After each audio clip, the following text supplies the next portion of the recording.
सांसद घेराव भी होगा और ये भारत की जनता जो है मोदी का भी घेराव करेगी। तंत्र को अगर बचाना हो मेरे भाइयों तो आप सबको एक नहीं 1000 बार मैं यही अपील कर रही हूँ कि अगर लोकतंत्र को बचाना है तो आप सबको रोड पे आना होगा। जिस दिन हम आपकी आवाज उठाना बंद कर देंगे ना उस दिन आपकी बहन बेटियों को ऐसे सरेआम घसीटा जाएगा। क्या बात करते हो आप? इस तरीके से संसद घेराव करे क्या हो गया देश में? देखिए सांसद घेराव भी होगा और ये भारत की जनता जो है मोदी का भी घेराव करेगी।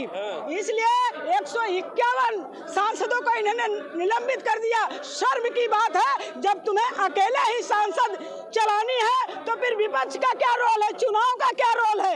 आपने अंधा कानून करके दिखा दिया प्रधानमंत्री जी, ये उम्मीद आपसे नहीं है।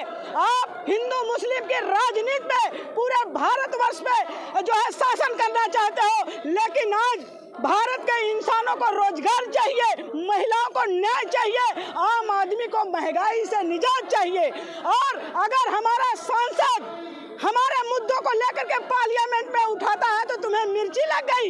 मिर्ची लगने से नहीं चलेगा। अच्छा हुआ तुमने चुनाव के पहले ही अपना तानाशाह शासन करके दिखा दिया ताकि जनता के आंख और कान खोलने का काम आपने कर दिया।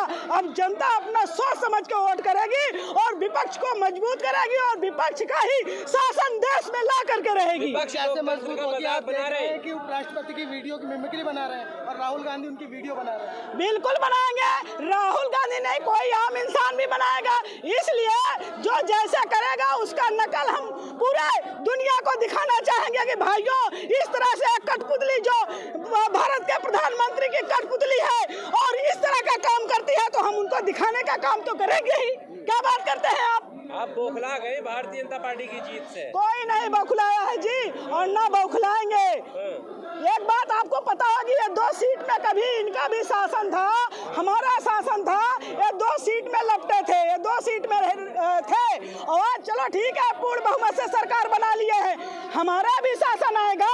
लेकिन हम इनके तरह बदले की भावना से राजनीति नहीं करते, हम राजनीति करते हैं, निपक्ष राजनीति करते हैं। आज हमारा लोकतंत्र खतरे में है। लोकतंत्र को अगर बचाना हो मेरे भाइयों तो आप सबको एक नहीं 1000 बार मैं यही अपील कर रही हूँ कि अगर लोकतंत्र को बचाना है तो आप सबको रोड पे आना होगा और इस इंडिया गठबंधन का साथ देना होगा। सरकार भी चेंज होगी और देश में अमन भाईचारा भी कायम होगा। मोदी की गारंटी चल रही है, जनता कहाँ कोई आपको सुन रहा है? देखिए मोदी जी की गारंटी तो सबको पता है कौन सी गारंटी दे रहे हैं। युवाओं को रोजगार दिया, आज युवा को अगर रोजगार दिए होते ना तो आज सांसद भवन में युवा घुस करके अपना प्रदर्शन न करता। मोदी जी को दिखा दिया कि मोदी जी अगर अब आंखें आपने नहीं खोली तो श्रीलंका वाला कांड होगा। जैसे श्रीलंका ने चढ़ाई की थी वैसे भारत की पब्लिक तुम्हारे सांसद भवन पर चढ़ाई करेगी, ये सच्चाई है। तो सदन में अगर कोई चढ़ाई करेगा तो आप इससे खुश हैं? अगर आप भाई प्रधानमंत्री हो, देश के प्रधानमंत्री हो, हमारे युवाओं को जो है रोजगार दीजिए, हमारे महिलाओं को न्याय दीजिए, उनकी आबरू की सुरक्षा आप करिए। आपके यहाँ जितनी जो है बैठी रहती है, जिन महिलाओं को आपने मंत्रालय देके रखा है, किसी महिला की आवाज उन मंत्रियों ने उठाई नहीं उठाई।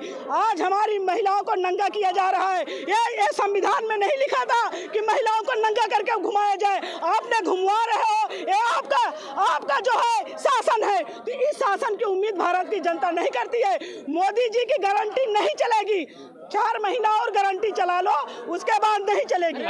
22 जनवरी के बाद मोदी का राम वाला गारंटी चलेगा, आप दर्शन करने जाइएगा श्री राम। भैया आप भी जाएंगे? मोदी जी का घर गुजरात में है, हमारा घर अवध में है, हम अवध का खाना खाते हैं, हम अवध का पानी पीते हैं, तो हमसे बड़ा राम भक्त कौन हो जाएगा जी? मोदी मोदी जी दिलवाए, आप हाँ, दिलवाए क्या राम जी उन्होंने लिया है? राम भगवान त्रेता युग में आए थे, मोदी तो आए 2014 में और राम भगवान त्रेता युग में आए थे। राम को उन्होंने नहीं लाया, राम आए थे असुरों का संहार करने के लिए। तो जब देश पर विपत्ति आई है, जब देश में असुरों का जो है तानाशाह बढ़ा है, तो भगवान राम, भगवान कृष्ण, माँ आदिशक्ति, माँ बगलामुखी अवतार लेती है और शत्रु का नाश करती है। देख लेना शत्रु का कैसे विनाश होता है 2024 में। मोदी जी भी तो राम ही है भैया, तुम मानो हमारा लिया तो तुम ही राम हो। हाँ,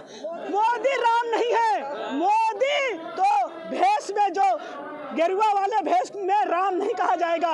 राम उनको कहा जाएगा जो इंसानियत की बात करता हो, जो धर्म कर्म की राजनीति न करता हो, इंसानियत का भाईचारा लेकर जो देश में लड़ता हो, वो है राम। राहुल गांधी है हमारे राम। राहुल गांधी को राम बता दिया आपने। राहुल गांधी है राम हमारे। अभी आप कह रही हैं कि व्यक्ति को जब आप लोग मोदी को राम बताओगे तो हम राहुल गांधी को राम बताएंगे। जा रहे हैं दूसरी भारत जोड़ो यात्रा लेकर के, आपके दर्दों को समझेगा हमारा राम, आप महिलाओं के दर्दों को समझेगा हमारा राम। हमारा राम वो है 61 में हमारा राम। जैसे ये तो फकीर कह के सूट बूट में चल रहे, हमारा राम तो 61 में चल देता है। और जो बनवास उसको मिला है, जो बनवास ये तानाशाह चोरी करके हमारे राहुल भैया को दिया है, देख लेना आएगा तो राहुल गांधी ही। ऐसे चाहिए। अगर मोदी जी को कोई राम का अवतार बता दे तो आपको दिक्कत, और आप डायरेक्ट राहुल गांधी को राम पैदा हुए हैं दशरथ से, दशरथ उनके पिता हैं। और वो जो है मोदी जी कभी दशरथ नहीं हो सकते हैं, समझ रहे हो ना। राम हमेशा असुरों का संहार किए हैं। और मैं बता देना चाहती हूँ, जब जब इंडिया में पाप बढ़ेगा तब राम भगवान उस शत्रुओं का, उन दुष्टों का, उन असुरों का नाश करने का काम करेंगे। किधर से राम है ये बताइए। राम राज आ गया। जो गरीब की आवाज सुनेगा, जो महिला की आवाज सुनेगा, जो हर इंसानियत का आवाज सुनेगा, जो आपको गले लगाकर आपके दर्दों को बांटेगा, वही हमारा राम है। कांग्रेसी तो सुन नहीं रहे हैं। कौन नहीं सुन रहा है? हाँ सुना, बताइए। कौन नहीं सुना? राहुल गांधी की बात हर एक जो है कार्यकर्ता सुन रहा है, हर एक पब्लिक राहुल गांधी की बात सुन रही है। जब ला करके राहुल गांधी के मेहनत को तुम लोग हैक कर ले रहे हो, चोरी कर ले रहे हो, तो इसमें राहुल गांधी का क्या कसूर है जी? देखिए, कांग्रेस ने कभी हारी थी ना हारी है। हमारी मेहनत को आप चोरी कर ले जाओ अपनी। अगर ईवीएम में इन्होंने घोटाला न किया हो तो देख लो, 151 सांसदों को निलंबित कर दिया। सुरक्षा में अगर चूक हो गई, अगर हमारे सांसद करे आइए चर्चा करिए गृह मंत्री जी, तो गृह मंत्री जी को मिर्ची क्यों लग गई? गृह मंत्री पगला क्यों गए? तो इसलिए आप 151 सांसद पे चर्चा करने बिल्कुल कराए ईवीएम पे चर्चा। आप घोटाला हमारी 11,000 एप्लीकेशन सर्वोच्च न्यायालय में पड़ी है। दम है तो निस्तारण करा के दिखाएं। दम है हम चोरी से क्यों जीतेंगे जी? हम जनता का। अरे तेलंगाना में इनकी चली नहीं, डीजीपी को इन्होंने दूसरे दिन सस्पेंड करा दिया।